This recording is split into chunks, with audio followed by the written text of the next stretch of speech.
I talk with a lot of inventors, a lot of innovators, and invariably the conversation always comes back to their technology. What is it they're doing and how cool it is? And invariably, it almost always is really cool. But what's often missing from the discussion is an idea of how that technology is progressing over time. Wayne Gretzky was right. You want to skate to where the puck is going, not where it's at today. So in this video, I want to show you what we know about how technology evolves over time so that you can plan your technology better in the grand scheme of things. So let's get into it right now. This series of graphs is going to talk with us about how feasibility changes over time. Most innovators think about feasibility in terms of their own development timelines and stage gates, like prototypes, testing, regulatory approvals, things like that. And yes, of course, those are important, but they don't really capture the underlying reality of what's changing around you. Your timeline doesn't matter as much as the underlying flow of the river that you're on. How fast that river is moving will give you a sense for how aggressively you need to steer. So luckily, here we have really good data on what these technology curves look like. This comes from TESE, the Trends of Engineering Systems Evolution. This is about technology trends, not adoption in the marketplace. Those are two separate things, by the way. This is just how technology tends to work over time. What they did is they analyzed millions of patents over hundreds of years. Now, there's a lot of complexity, but the basic message is that all technology foundations move through different phases of evolution. First, and this over here is performance over time. So things get better over time. That makes sense? Okay. In the first stage, you have kind of an R&D. It's foundational, it's development, it tends to be long and slow. Things don't happen very fast, and this curve can look flat for a long time. And then at some point, you get to a breakthrough. That is an inflection point that unlocks a huge increase in the speed of development of the technology. Okay. So then after that, it sort of levels off and may even decline a little bit as innovators try to pack in more and more features, sort of in a desperate attempt to avoid competing on price. So your TV is actually a really good example here. Color televisions back in this era were awful, like god-awful machines. The black and white TVs were better, and we'll talk about that a little bit here. But as we got to some of the breakthroughs in the early 1970s, 1980s, 1990s, they rapidly evolved. The first big TV I remember my parents got in the late 1970s, the big color TV, was just a monster, just huge. It was a piece of furniture. By the time I went off to college, kind of mid-1990s, the TV was one of the first flat screen TVs. So this thing was something you would put on furniture versus was furniture. That's really the kind of rapid improvement that we're talking about. But think about your TV over the past 10 years, 15 years. Is it better? I would say no, and it's actually gotten worse. Yes, the resolution is better, color depth is better, all of that is good. But be honest with me. In 2025, 2026, there's so much software bloat in some of these televisions that they're actually harder to use. They're worse than they were 10 years ago or 15 years ago. That's exactly a typical sort of pattern for this sort of thing. So you start to see this pattern everywhere once you look for it. Now, the next feature that the TESE found is that technology S-curves tend to stack like this. You can have one tech, the second technology, and a third technology, and they tend to overlap in the short term. See, there's stacking S-curves where this older technology will actually be better than the newer one, but it doesn't have anywhere to go. The newer one jumps past it, and then you kind of jump down to the next one. And here, what's neat about this, and we'll come back to this later, is that if you find yourself developing your product with this technology, it may make sense to jump down to this one. Let's say you are doing drop forging when CNC machining came out. Well, CNC wasn't really that good at first, but it got better fast. Doesn't mean that there's no application for drop forging anymore, but CNC got fast in a hurry. Now, how about 3D printing or electronic, like laser deposition for metal? Yeah, it's still in this kind of low bad phase here, but it is improving rapidly. Again, if you're doing metalworking, this happens. This happens with every other type of technology as well. I like the kind of headphones are a great example here too. That's a little bit easier to understand. When I first got my Sony Walkman, it had those little foam headphones. Remember those? You kind of had they were kind of foamy on the side, not the big ones you see now that are kind of fashion statements, the little pieces of foam on there. Awful, but they got better and they got to a point where, okay, well, here are the earbuds. We'll just that looks like a stethoscope, but it's not. It is actually the little earbuds, and they were corded, remember? Now, they were pretty awful in the beginning. They fell out of your ears, the whole deal. But remember, by the time the iPod came along, these were actually pretty awesome. Jump down here again. These are the wireless earpods. These are wireless. And I'm going to make the little wireless symbol right there so you kind of get it. Okay, that's the wireless symbol. And I have a pair of these right here. They're actually pretty good. I don't actually own a pair of the corded ones anymore. But during this phase right here, I bet you owned both of them because I know I did. When these didn't work, I went back to this one to make sure that I had them. But this technology is way up here on the curve today where I don't really feel the need to keep one of these around. So you'll notice that this sort of thing happens all the time. Now, I think what's important to understand about all of this is while the pattern holds, the timeline can vary dramatically. Notice that in these two examples, we were really squishy about what T was. We just said, well, there's time over here, but we didn't really define time. And if you know me at all, I'm a stickler for making sure that you actually define real time. You don't get squishy about this. Great to start, but don't keep doing that. Let's take a look at a real example. This is the evolution of lighting. This is like the lights, like light bulbs, things like that. Okay, this timeline, if you notice, goes from 1800 basically to the present day. So long time. Reason I started here in 1800 is in 1810 was the first oil lamp. See this whale right here? See that he's sad? That's because oil was not the type of oil that would come later, which is kerosene. Oil came from these guys. You don't milk a whale for oil. You kill the whale and you get the oil. That's why he's sad. We hunted these almost to extinction. One of the things that accelerated the adoption of kerosene was we were running out of these little cute guys. Thankfully, they've kind of bounced back. So we had kerosene lamps. If you were in the 1800s and you had light bulbs in your house, they weren't light bulbs. They were kerosene. They were oil lamps. They were gas lights. That's exactly what we had for a long, long time. So that whole steampunk era, these are all kerosene lights. When Thomas Edison and his team invented the light bulb, the incandescent light bulb in 1876, he likely did it by gaslight. But as electricity took over and as kerosene and the refiners switched to gasoline, electricity, this was a notably better technology. It wasn't at first, but it quickly expanded because electricity is a lot safer than having kerosene all around your house.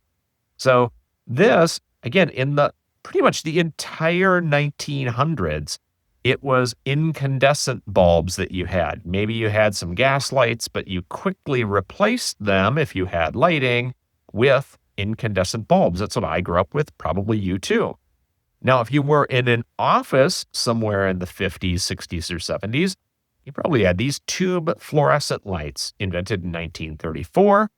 And quickly, there's still some of those out there, those kind of crackly, they hum, they give you a headache. They used to give me a headache. I don't know if they give you a headache, but they're still out there. And they improved pretty rapidly, got a little bit better than the incandescents because they use less power for how much light they put out. Next, in 1976, we had the compact fluorescent bulb, the little squigglies. Now, you can barely find those anymore because they were overtaken super fast by LEDs, light emitting diodes. That's what that is. It's a diode and it's emitting light. Isn't that cute? So that one jumped up a huge level of performance, and all the other ones are dropping off. You can start to see, yes, technology seems to be accelerating a little bit here, and that's totally fine. But for long stretches of time, we had the same types of technology. So if you were developing accessory products that required lighting in this era right here from about 1880 to 1920, you had some real choices to make about what technology bandwagon you jumped on. And were you going to do more of an electrical product, knowing that it would be worse than the kerosene product, banking on the future, or did you need capital now? This is a decision that innovators need to make when they're thinking about the foundational technology is what curve are you on right now? But, and there's always a but, it doesn't always have to work that way. And you probably noticed some of these graphs down here. And I'm going to start with the one you're already looking at, which is Enshittification. Enshittification is when something improves very quickly, reaches a peak, and then crashes as the developers have the wrong incentives to keep doing something. And social media is a perfect example of enshittification. Facebook was awesome up here and now is about as awful as it was when it started, if not worse. This curve could continue to drop in here and actually become worse than when it started. So sometimes technology can get bad with the wrong incentives. You can have long-term stagnation. If you were to take a look a teeny portion over 30, 40 years, the curve would be so gentle as to appear flat. And that's what happens with really old technology like pencils, like this one. This mechanical pencil was been around for decades, but other pencils, other pens have been around for literally hundreds of years and are improving at such a pace as to appear flat. You can get regulatory blocks. Ask anyone who is trying to innovate with psychotropic medications, anything like that. They will tell you that you could be developing quickly and then hit a block where your technology is gone. Nuclear power often sees things like that. Anything that where the government steps in and says no. So this, again, huge risk. If you are on a path like this, you need to be prepared that you may need to jump to some other use of this technology in some other domain. So it's not to say that you're blocked, but this specific thing could be blocked. And then finally, regulatory capture and monopolies like taxis can degrade performance much more slowly over time. So we tend to think about technology and markets and feasibility of whatever it is your idea is, because that's really what you're concerned about is, can I do my idea? We tend to think of technology getting better over time, but it doesn't necessarily have to, and you need to watch for that. Your big takeaways at the end. Number one, know your curve. So we're going to take a look at data in just a second on AI, large language models specifically, but you need to know your pattern. You need to know what these curves really look like for you, what the timeline looks like, what the performance dimensions are, and not smooth curves. Data looks messy, and we'll see that in a minute. Notice how messy the data is when I actually show it to you. Second, know your industry's clock speed. Remember how long some of these took. Even this is 2006 to 2026 right now. This curve looks fast, and it is fast, but that's 20 years in there. It only looks rapid because this one was 130 years. This one was almost 100 years. This one was 50 years. And this one's 25. So yes, we're speeding up, but know what your clock speed is. It varies for every industry that you're in. Don't be taken in by, well, technology is always moving faster. Things are moving faster. Define what thing and what faster means. and you need to get specific. What change over what time frame? Otherwise, you're going to move too slow or you'll move too fast. And timing is all about getting that right. And then finally, know your stage. Know where on the curve you're at. If you're in this early stage, you need to be thinking about slow incremental improvements. You've got time. If you're on the rapid escalator here, you need to be careful that you're not left behind. So work fast up here. You want to be agile. You want to ship. You want to do betas. Don't do that down here. And then finally, when you're in the leveling off and worse phase, watch out for enshittification. So you want to make sure that you're not making things worse and that maybe you're considering jumping down to the next foundational technology to be the basis of your innovation. How do you know when something new is going to happen? Well, watch for catalysts. This is my last point on story time with charts here is, yes, this is supposed to be China. It doesn't look really good at China. Please don't hate me for this. I'll draw a better one later. To be fair, this isn't a good picture of Italy either. Around 1154, not Marco Polo, by the way, he came later, first recipe in Italy for noodles that came over from Arab traders from China. So again, when new things come into a market, new technology crosses over, those often are catalysts for a new S-curve to form. And it's going to form down here. Don't be taken in by, well, it's not as good as this one is.